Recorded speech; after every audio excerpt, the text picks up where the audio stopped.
What's up, guys? It's Scares here. No, I'm just messing around. I'm a relatively small YouTuber, but you never know. Maybe you hit the luck in the algorithm and this video will get spread around to at least a small audience. This is just a few ideas that I've been spitballing to some of my friends that I would like to be discussed within the Counter-Strike community for a possible implementation. I'm sure many people out there have great ideas, but we all know Valve doesn't really listen, do they? But on the off chance they do, I wanted to make a little video about some of the ideas that I've had to see if anyone would be interested in them. I know one particular idea in this video will be shut down immediately because that's how the stubborn CS community tends to be. But if that's the case, then so be it. I just want to make the video to have these ideas out there instead of just in my notes on my phone. So here we go. The first idea that I want to show is this. Now, as we all know, players have names. Now, these are bots, but usually these would be player names, but they're all yellow. When you're playing competitively, you can put it so that it shows the color of the player. So green is green, blue is blue, yada yada. You know how Counter-Strike works. But when you're playing casual, everybody has the same name color. And something I would like to see implemented is that people from your party to have a different color, much like Battlefield and their separate little squads, so to speak. So maybe everyone else could be this same color, but your friends could be maybe a shade of purple, blue, or it could be customizable to whatever color you want to have for your friends so that they're easily identifiable. Because I find it ridiculous where me and my friends have to buy special skins, such as, well, now it's not showable because sometimes bot lobbies glitch out, but I have a specific T that I usually run, and I have a specific CT that I usually run, and that's how my friends are easily able to identify where I am. I tell my friends, let's run secret, and then, they have to find where I am between all of those thousands of people running all over the place. So I bought a specific skin so that they can easily identify me, and then they follow, and they basically were forced to do the same thing. It would be so much easier if we could just easily spot, hey, look over there, there's that different color name I put in the options, those are my friends. It would be a free option, so I don't have to buy skins just to be identifiable. Now, of course, I bought skins because I like them as well, and this is just a very good excuse, but hey, let me make my point.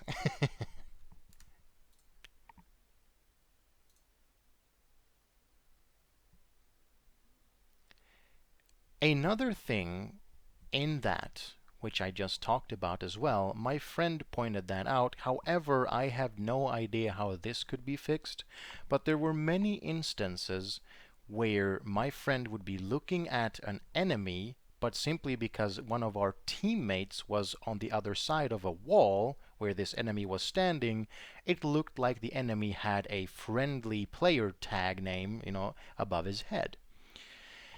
And because of that, my friend got thrown off and died. And I know, okay, skill issue, get good, haha, all that stuff. I understand, but perhaps there should be a way to turn off player names through walls quickly with a keybind. Now, you could probably make a console bind to do that, turn on and off X-ray names or whatever. But that should be a standard option in the menus, if you ask me. That would be a very good solution for this. Another thing that somebody else suggested was also that we should have an option in the menus to turn off unique player models so that everyone looks like the standard CT regardless of what skin they have or a standard T. The issue with this, however, is that people buy skins specifically to show them off. So I don't think people would be all too happy about that. That's why something like I suggested once, that when you pick up somebody's weapon, you should be able to click a button so that your skin of that weapon gets applied, like in Apex, for instance. However, once again, I think the Counter-Strike community would probably end me if I suggested such a thing, because the whole point of CS skins is to show them off. So maybe that's not a good idea. But it is a suggestion to make it an option. But this one I personally don't even agree with, simply because of aforementioned reasons. However, I decided to put it in this video in case somebody thinks it's an interesting idea. So the next thing I wanted to talk about is audio related. So I have two ideas. One of them is the thing I know people are going to shut down, I have a feeling. The other one is a bit of an interesting one. However, I don't think Valve will ever implement the feature I want to suggest there either. However, once again, I'm implementing in the video for the sake of discussion. So as you all know, when you sneak, there is no audio. When you run, you can hear your own footsteps, and the enemy can hear you too. Dropping weapons makes a sound, and so on and so forth. But what a lot of people don't know is when you switch weapons, you can hear it, but the enemy can't. Now, you know, Counter-Strike veterans already know that. That is the oldest information in the book. However, new players are confused by that. What a lot of people also don't know, there is a myth bust video on YouTube that showcases this, and that's where if you pick up a weapon on the floor, that makes a sound for you and the enemy, but guess what? If you pick that weapon up when you're sneaking, that still makes a sound for you, but apparently, according to that myth-busting video, that's inaudible to the enemy. So as long as you sneak and pick up the weapon, you know, they can't hear it. So what is my suggestion? I want there to be an audio option in the menus which is only audible sounds, meaning that weapon switching has no sounds for you either. You will only be able to hear the sounds that are audible for the enemy as well, meaning that you hear what they hear so that newer players are no longer confused as to what is and isn't audible. You will know. And that will make also less audio clutter, making it easier to focus on what sounds the enemies make. The second thing that I want to talk about in regards to audio, which is the one that I think the Counter-Strike community is going to end me for, but still, keep in mind, I'm not saying it should be implemented tomorrow or implemented at all. I just want to have a discussion about it and see if people like the idea or not. At first, I contemplated suggesting the idea to turn off friendly footsteps and only have enemy footsteps audible, but that would be far too overpowered and very stupid when you think about it. So I came up with an alternative solution, and that being have the friendly footsteps sound a certain way, and have the enemies have a slightly different pitch, or perhaps a different sound entirely, but still have it be really good and crisp and easily identifiable, which the footsteps of Counter-Strike are known for. The only reason I want that is simply because sometimes your friends are steppy stomping all over the place, you have 1,000 people going all over the place, you're trying to listen for footsteps, and even though this game is about communication, we all know mostly people don't communicate unless they are your friends. They're either gonna be toxic, or they're not gonna listen to you, or in a casual game nobody cares. So just to make it easier to identify who is who and you know what's going on where, make the footsteps of different teams sound a little bit different, just a tiny bit, so that they are distinguishable, if that makes sense. Now I understand that footsteps sounding different for different teams doesn't make any sense whatsoever, realistically speaking. However, why do we have different sounds for the AK? Why do we have different sounds for the M4? Why do we have different sounds for every pistol? It's because we want them to be easily identifiable. You hear a shot in the distance, you can immediately tell me, ah, that's an AK, so more than likely that's going to be a T-sided enemy, because he has an AK, and unless one of our friends has one, which I can check, oh, nobody has that in our inventory menu, okay, then I know that's an enemy.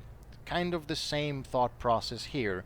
I want to be able to easily identify, oh, that's an enemy, without having to check the radar and see, oh, I have no friends in that area, I heard footsteps over there, that's probably an enemy. Taking my eye off of my crosshair, I could instead rely on my ears and be, ah, that's a T, not a CT, now I can go and, you know, attack, or whatever it may be. So that's why I want this to be implemented. And if you want to pull the whole disability argument, well, then you can say, you know, for people who are, you know, hearing impaired or whatever, they might have use for such a change to make it easier for them to play. You know, We have had plenty of games make colorblind options and etc. Why not make something for people who are hard of hearing as well? I think that's fair.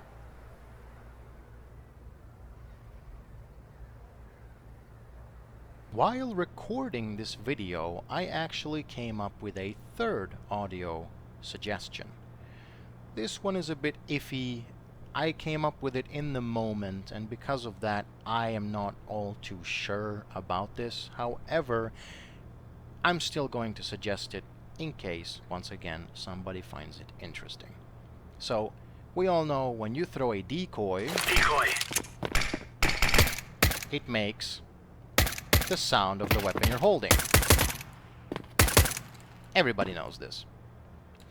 So, the suggestion that I want to make, this is very, very strange, and again, I am a little 50-50 on it myself. Explosion. It would be cool if you could click a wheel menu or bring up something to decide the sound of your decoy, which weapon sound it should use. The reason for that is the decoys would be super good utility at that point, and they would finally be actually very useful. Because imagine if the enemy thinks, oh, they are now on an eco round because of how the economy works. You can kind of figure out where the enemy stands. You can think, oh, they're either going for a force buy or they're on an eco round. But then imagine you throw an op decoy into windows over there when you're only supposed to be able to afford pistols. That's going to throw the enemy off. You know, they're going to figure out that it's a decoy eventually, but that little fear, or, you know, they might not want to peek mid because they hear that op or something like that. And it could throw the enemy off as to what economy you're working with or what have you. It would actually make the decoys serve a bigger purpose rather than being the utility you kind of buy as a meme and just throw somewhere for the hell of it, you know? So, yeah. Again, I'm a little 50-50 on this idea as it's kind of strange. I just made suggestions to make the audio more clear and less confusing, and now I make a direct suggestion to make it more confusing because of the decoy sounds. But again, as a utility, it would be kind of interesting to use in that sense. Imagine throwing a smoke in window, throwing a decoy inside with the op sound when you all rocking pistols. It would throw the enemy's head for a spin for at least a few seconds, buying you precious time on an echo round to make some moves. It would be pretty dope. The last suggestion that I would like to make is something I wish they would have implemented years ago, but that's the nature of Counter-Strike. Everybody has great ideas that would make the game awesome and more accessible, yet Valve struggles to implement these things despite the amount of time Counter-Strike has existed. My suggestion here is, you know those practice maps where you can practice angles? There's bots put on common angles where they would usually sit, and so on and so forth. And you can practice shooting them, so on and so forth. And then there are nade lineup maps where there are visual aids to show you where to throw the grenades, and so on and so forth. Something that I would like to be implemented from those is when you look at my radar up there in the top left, you will see that there are no names for the different areas. Now it says underneath there, it says T start, right? I go over here, it's gonna change. Oh, now it's side alley. See that text? I go up here, it says house. Those are there. You see where you are standing as a player, but on those practice maps, those names are typed out on the areas of the map.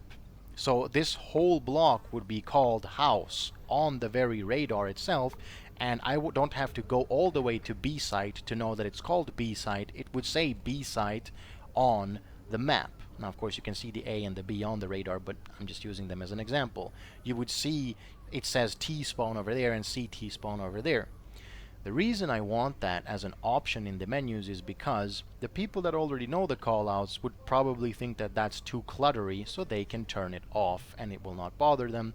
But it would help newer players know what's going on, because let's say you're booting up Counter-Strike for the first time in your life, you have no idea, and then your team yells, "Oh, he's mid window, he's mid window." What is mid window? You don't know. You know because you've played the game for long, but what about the new player? What is mid window? He would have to go all the way here, okay? So he checks, oh, top mid, so this is probably where it is. Oh, there's a window, I'm dead. You know what I mean? The op got him. So what if it said mid window over there? Then you would know that, okay, so there's something in this general direction. So I might have my... Everybody complains about new beginners crosshair placement, but if they knew what your callouts were, they would know to aim over here because that's where the window is on the map. Now, of course, they're going to learn this after they died, but you shouldn't have to die in the game to figure out how things work and where they are.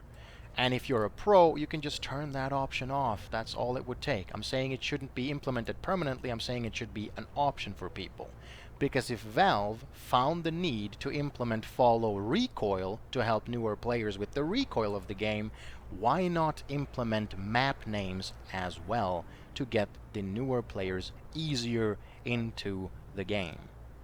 Those were all of my suggestions in this video. Feel free to discuss in the comments or tell me how undeniably wrong I am and I should probably never touch this game ever again and get good. I understand. But thank you for your time. Thank you for watching and all that. I'll end this video with a stupid tip on how you could potentially crash your game.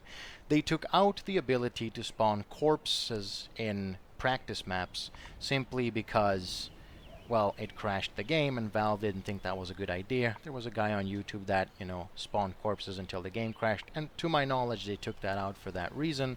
But here's another way. I haven't managed to crash my game with this yet, but if you set a macro that is fast enough, I wouldn't be surprised if it works. What you do is you put on SV cheats 1 so that they are true and on.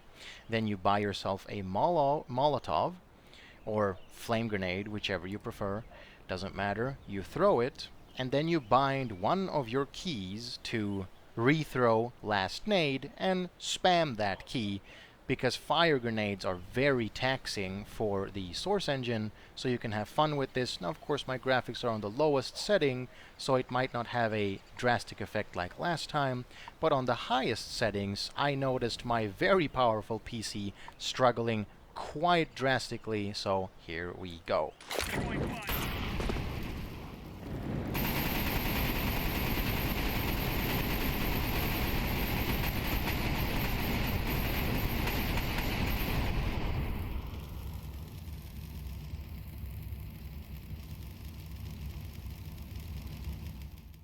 Beautiful frames, all 5 of them. See you next time. Take care, guys. Have fun fragging.